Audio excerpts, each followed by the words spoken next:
বেগম খালেদা জিয়ার আশু রোগ মুক্তি কামনায় দোয়া মাহফিল বরিশাল মহানগর ও জেলা আয়োজনে অ্যাডভোকেট মুজিবুর রহমান সরোয়ার। আহমেদ হোসেন জীবনের প্রতিবেদনে দেখুন বিস্তারিত।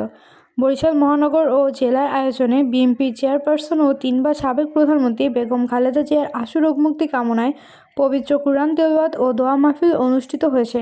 1 ডিসেম্বর কাল 10টায় বরিশাল অশ্বিনী কুমার টাউন হলে বরিশাল বিএনপির কার্যালয়ের সামনে দোয়া মাহফিল অনুষ্ঠিত হয়।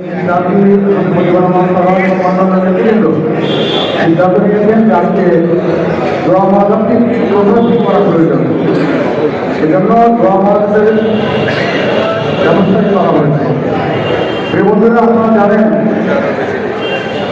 শহীদ রাষ্ট্রপতি জিয়াউর রহমানের শাহাদাতের পর যখন হোসেন মাহমুদ এরশাদ নির্বাচনের প্রস্তুতি কমিটি করতে হবে, মনে রাখতে হবে আমাদের যেসব নেতৃবৃন্দ সমাজের কাছে গ্রহণযোগ্য তারা যখন ভোট বেশি কাজ করতে পারবে, মানুষ হিসেবে ভোট নিয়ে আসতে পারবে, এটা কিন্তু বিজ্ঞান বন্ধ করা সম্ভব হবে না।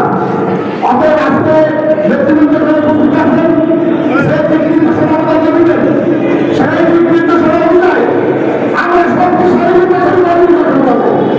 এবার এই নির্বাচন করতে হবে আমাদের দক্ষ পলিটিশিয়ান আমাদের নেতৃত্ব তার যথেষ্ট অভিজ্ঞতা রয়েছে, সেই অভিজ্ঞতা রয়েছে আর বড়দের নিজেদের মেয়ে করে সব টাকা শুনে। অতএব সেই অভিজ্ঞতাকে কাজে লাগাবো, আমরা তার নির্বাচন করে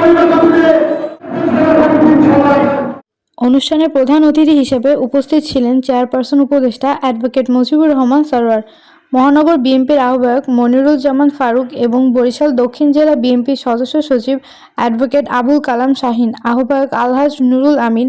বরিশাল সদর উপজেলা বিএনপির দোয়া মাহফিলে দেশনেত্রীর দ্রুত সুস্থতা কামনা করে মোনাজাত করা হয়।